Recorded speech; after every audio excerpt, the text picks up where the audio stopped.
Okay, good. Yes. Welcome, gentlemen. I'm Clifton Joseph, and I'm here with two beautiful cats, man. Talented brothers who've been in the basketball game of this country. My man, Michael Solomon, and of course, Jude Kelly. Gentlemen, welcome to the show, man. This is the Raptors wrap-up, baby. Hello.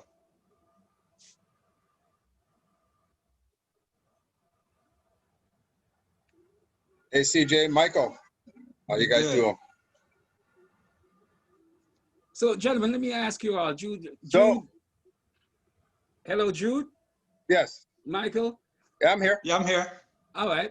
So, look, just introduce yourselves a bit and where you are in the whole Canadian basketball situation and what the success of the Raptors give you. Your screen is frozen, CJ. Oh, damn.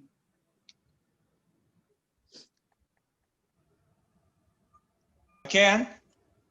All right, gentlemen, welcome. I'm Clifton Joseph. I'm here with Michael Solomon and Jude Kelly, two brothers who've been in the basketball game in this country who have knowledge, more knowledge in their left pinky fingertips than I got in all of my whole body of 125 pounds.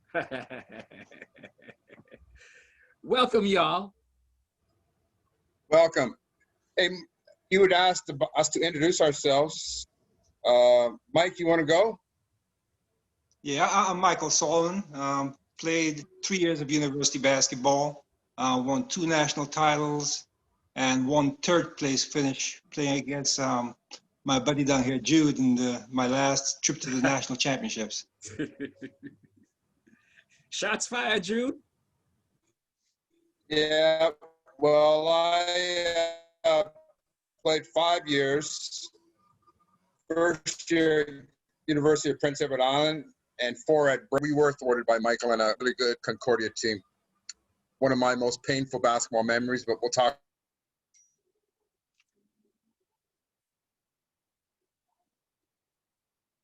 Jude, we can talk about it now, brother.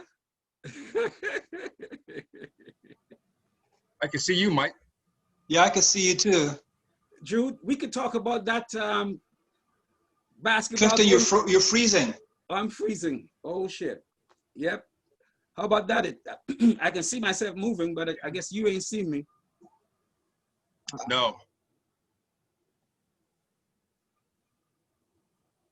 Not at all. I can hear you now, but it seems like when you start to speak, somehow you get it comes staccato and it freezes kind of. Yeah, start stuttering. All right, let me just see something. Give me a moment here, y'all.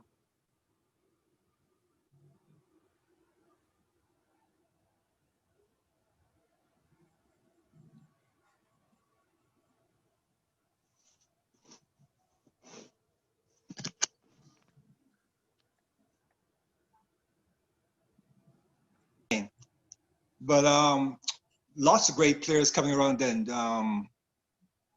Curtis Tillman, you know, the college game was pretty strong back then. You know, Snowden, those guys played at the George Brown pickup run. And that's the game that really developed, that's the run that really developed our talents. You know, because and George Brown, Donovan Robinson, you know, Leon, Derek Lewis, a bunch of names. Any name you could think of the past. Wow. Yeah, great basketball. Great basketball. Lost the competition. George Brown also had a great summer league too. Probably the best one in the city. Yes. That's the one we won before our final year of high school. The George Brown summer league. That's right. With the high school kids, right? Yeah. Yeah. So let's jump. Go ahead, Mike. So that pickup run continued. Oh my goodness. I was going there since I was 14 years old. Mm-hmm. You know, and the guys are still playing pickup today, but they've moved the location to the settlement house. A bunch of guys still go there and play on Saturday mornings. Mm. That toughened you up too, I guess. You learned all kinds of skills other than just the court. Well, the George Brown Summer League did that. The settlement house run, that was after we've had our glory days. You know, that was more for fun and socializing. Mm-hmm. Yeah. Excellent. Well, gentlemen, let's move to the matter at hand. The Toronto Raptors, reigning champions, going for number 2, playing the 7th seed, second versus the 7th seed in the Brooklyn Nets, and they've just won 104-99, up 2-0. Is this a sweep? You know what? I'm calling it in 5, but I wouldn't be surprised if it was a sweep. I mean, Brooklyn is playing well, and I don't think Toronto is, as a team, is playing particularly well. I mean, so far Siakam has not shot the ball well. We've we've done just enough to beat this team. I mean, down 16 earlier today, in a magnificent fourth quarter. Norm Powell played played spectacular. So did Lowry and Van Fleet, of course, Ibaka. We can get better, and we will get better. But I'm calling this series in 5 games. So you think the Raptors will like give one up, or Brooklyn will just like shoot lights out one night? Because they got a good team still here. Brooklyn is a very good team, but they're a young team and they're not a full team, but they're very talented. The first game where we blew them out, you saw it, you know, we get a big lead, then they come back. We get another big lead and they come back. That shows their composure as a young team. But for Toronto, that shows how great the team we are, because we were just cruising, really. Comfortable. We're very comfortable. So whenever they came back, there was no panic. You know, we just put the pedal to the metal, put the lead up again. And but that team, I was saying Raptors in 4. There's a possibility they could win a 5th game. They could take it to 5 because of how well those young guys play. What a relief it is, plop, plop. From those dark days, as you mentioned earlier, Michael, where the Raptors are up 20, it's 5 minutes in the 4th. Mm-hmm. And you're shitting bricks. Yeah. Yeah, you're not sure if they can hold on. You're right. No. Yeah, well, we have championship DNA now. You can see it in the players' eyes. They don't panic when they go. No. When they're behind. They don't get frustrated with the bad pass or turnover. They just know inherently that they're going to win this game and come from behind. I mean, going into the 4th quarter, we were down 7, and winning by 5. It was a great team effort, and you can see once they got the lead, they weren't going to give it up, which was true today. No. They have a very well-oiled machinery. Yeah, the Raptors are a great team. Like I said, they've got that. They've got the poise. You know, Kawhi Leonard was one of the best things that happened to Toronto, obviously. And what he did is the young guys like Siakam and OG Anunoby, Van Vliet, he mentored them in how becoming a champion. And you see to this day how these guys play. Norman Powell, when these guys are on the court, they're composed. They don't get rattled easily. So when the team takes a lead, they're just comfortable, you know. No arguing on the sideline, and they come back and look after business. Yeah, far cry from the DeMar DeRozan days when he was a great player, but I was happy to see that trade last year because I didn't think that DeMar, great a player as he is, I didn't think that he was a champion. I thought that when the pressure got hot, then DeMar DeRozan generally disappeared or underperformed. And you need to have your stars play like stars in the playoffs. And he had some really poor games. And you know, even Kyle Lowry, too, had some poor games playing with DeRozan. But Kyle's got over that now. But I thought when DeMar DeRozan left and with Kawhi coming in, I said, we got a chance now. And Michael made a great point about him mentoring the players and telling them what it takes to be a champion and trust the process. It's going to be a long run. There's going to be ups and downs, but he gave that to them. And you can see that they have that calmness, that toughness, and I attribute all that to Kawhi. Yeah. Well, how much of that is coaching, though? I mean, because I think that I agree with you, Jude, that for years, both Kyle Lowry and DeRozan would disappear in the playoffs. I mean, as far as being benched in the case of DeRozan's case and so on. And I think that was a reliance too much on the coach on just two stars. I believe Casey misused Valanciunas. He misused DeMario Carroll. He misused Patrick Patterson, misused Terrence Ross because of the reliance on DeMar and Kyle as the guys he would just ride to death, and they'd break down in the playoff consistently. Yeah, well, the Raptors were very predictable back then, you know, and they didn't play their young talent as much, you know. They didn't give them chance to grow during the season. Yeah. When it came time for the playoffs, they couldn't provide much help. Years in the headlight. Yeah, but what the problem really was is that they were predictable. They didn't change their offense much from the regular season to playoffs. So the other team didn't know what to plan for. They played DeRozan differently, right? And they just kept going to the same old plays. So, of course, his shooting percentage is going to go down and they didn't make much changes. So it was more of a coaching. Yeah, I believe. Than anything else, I think. Yeah, good point, Mike. I believe, I mean, the Raptors never adapted to the intensity of playoff basketball. They kind of approach it with the same regular season mentality, and that's not good enough to playoffs. And despite all the talent, the playoffs are a grind, and you got to step your game up. But the Raptors never adapted, and they underperformed in the playoffs, and it was really disappointing and frustrating. But I'm glad with that coaching change too. Nick Nurse, I think, is a fantastic coach.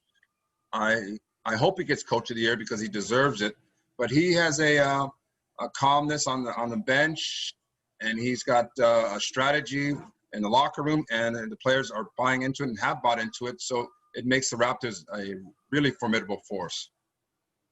Yeah, indeed. And of course, we would be remiss if we didn't acknowledge Coach Casey in terms of he came at a particular time when the organization was in a bit of a disarray. You know, there was all kind of things that happened, and he was able to stabilize the team, get a system going, at least, you know, system going, and then pass it on. Luckily, we got the coaching change maybe a year or two later than we should have probably, but give him credit for laying down this. But we have a system, though.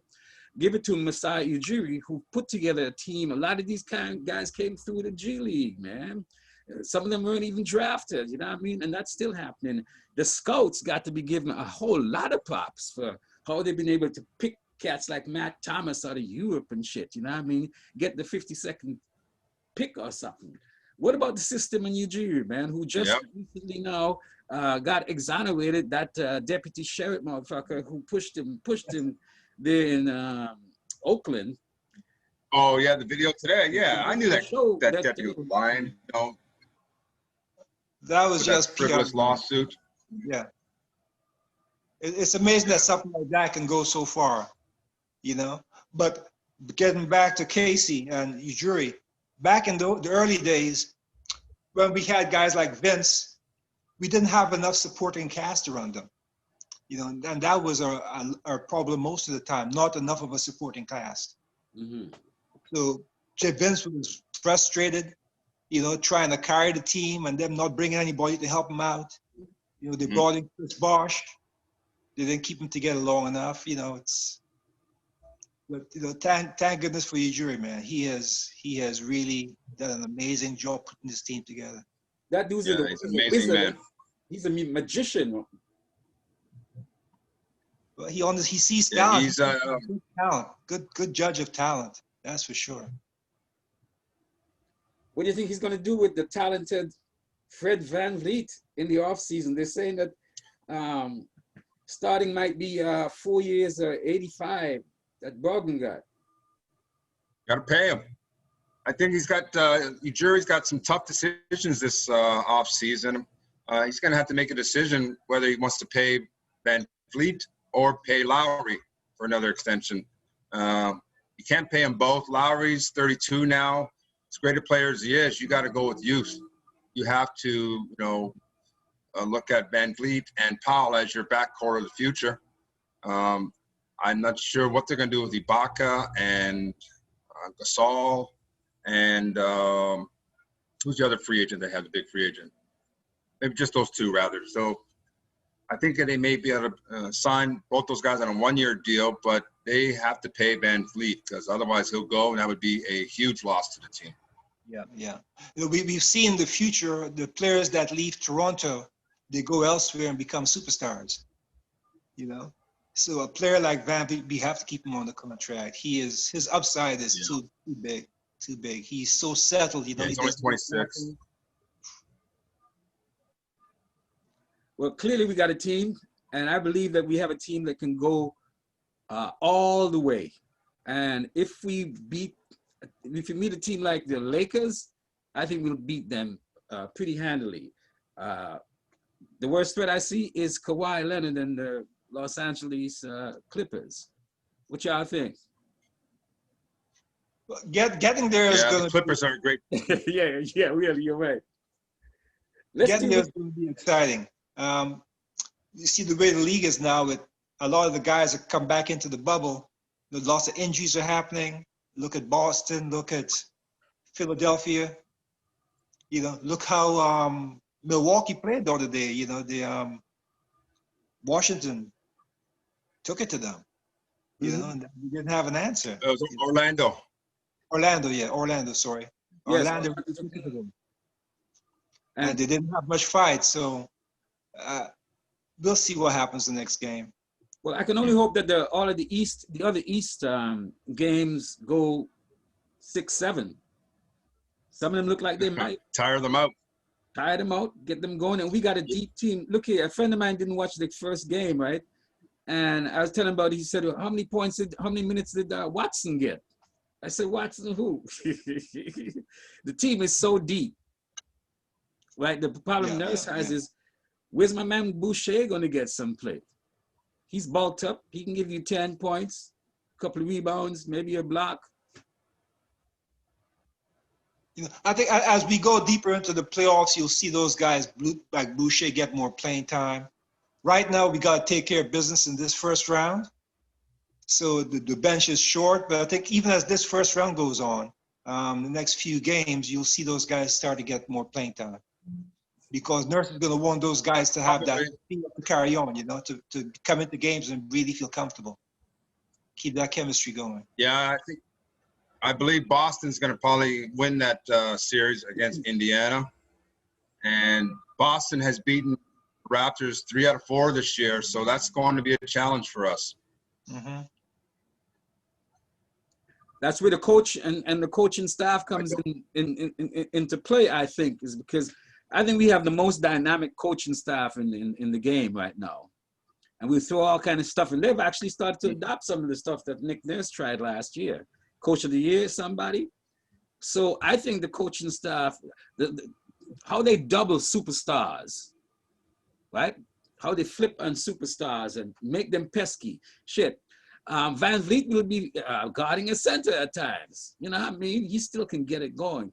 So I'm pretty confident. But Boston, what about Miami and or Indiana, guys? Miami, Butler has been a Raptors killer from everywhere he's been. Yeah. But Butler has never. Sorry, Michael. Butler has never won anything. I don't think Butler's ever gotten past the second round. So as great a player as he is, his teams have not advanced. So he's good. He's good enough to win a series. They'll end up playing, I guess, the winner of the Milwaukee-Orlando series if Miami advances. So yeah. Maybe Indiana, one series and done again for Butler. Yeah, Indiana is underhanded, and their point guard just got hurt again. Finger in the eye. You know, so they're not on a very good footing right now. You know, so it's going to be a short series there. It's going to be the key for the Raptors, you know, staying healthy. I mean, you can argue that it may have been a different outcome last year had Golden State been completely healthy. I'm not saying that we wouldn't have won it otherwise, but it would have been a totally different series. So as long as the Raptors can stay healthy, they got a good shot of repeating. Have we put to Definitely. bed the whole difference between Yeah, I'm very optimistic. say what, Michael? Michael? Okay, have we put to bed the whole Is Clifton frozen again? can you hear me now? I'm A here. little bit. I'm here, but can you hear me now? Oh, it says my internet connection. When it comes to the Raptors this year, yeah, the Raptors this year, it looks like we're in the middle of a three-peat. I like to think that way. It's very Wow. You're thinking forward. ahead. That's You're optimistic. thinking ahead. Yeah, but it feels like that. Like there's so much energy in this team. The fans are excited. We have a great chance of winning it all this year. That's why I say we're in the middle of a three-peat. But we'll see. I love our chances. Me too, actually. Me too. Gentlemen, what we should Repeat. look. Geez, Michael, I think that's the first time. Sorry, Clifton? No, go ahead, Jude. Go ahead. I was going to say that's the first time I've ever heard anyone talking about a Raptors three-peat. So if it comes to fruition, I'm going to call Michael the new Kreskin if it happens. The Raptors give you so much excitement, man. They make me very excited. Yeah. Basketball, they've taken Canadian basketball to a whole new level. Look at all the players we have in the NBA right now. And these young guys that we have on NBA teams, they're not just sitting on the bench. They're in there contributing and doing great. Jamal Murray, and man, he's been playing his ass off in Denver. So, yeah, they're right now, though, at halftime. Oh, cool. They're winning? What's the score?